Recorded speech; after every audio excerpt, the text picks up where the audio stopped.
Hi, this is Tom Johnson with JG Lubricant Services. Today I want to show you how to enter a coolant sample or add that coolant cooling system equipment into Horizon. So we're going to go to the Horizon login screen and we're going to log in after you enter your email address and password.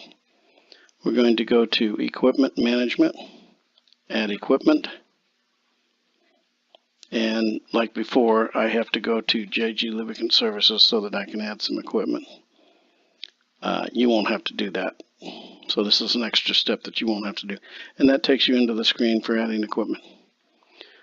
So we're going to add an engine coolant. So we're going to name the component. In this case, it'll be, I'm going to make up a VIN number.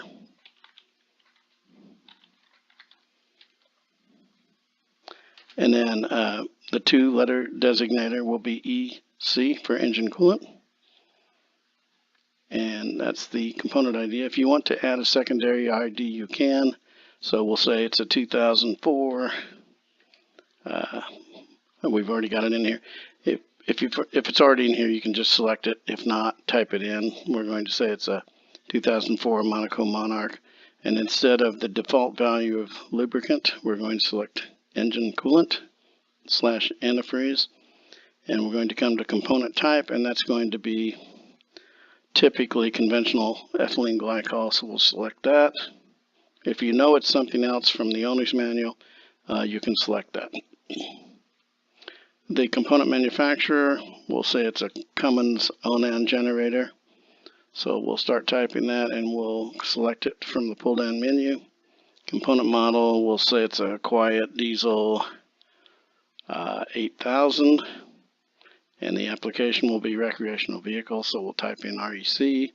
Recreational vehicle comes up. Don't worry about hydraulic system pressure, that's on other kinds of equipment. Sampling interval will be 365 days. Sump capacity is typically in an engine, typically 3 to 4 gallons. So we'll say that's 3 gallons. Of course, I'm making this stuff up just for demonstration purposes. So you'll want to put the real values if you know them. Default unit of measure, you can go by hours, miles, kilometers, days, months, whatever. Years, I would say go to miles and use the odometer reading. Filter values, don't worry about. And if you know the product manufacturer, this is in this case the coolant, then put it in.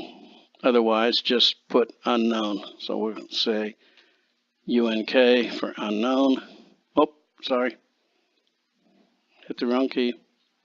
We'll put UNK for unknown, because almost always inspectors will not know that. And if you don't put unknown, then the report will say missing information, and so unknown is preferred.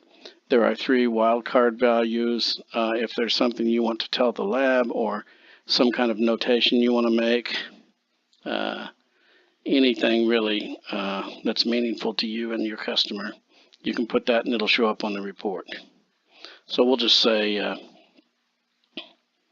found leak on expansion tank. So that's just something we can put if we want to make any kind of notes at all. We're going to review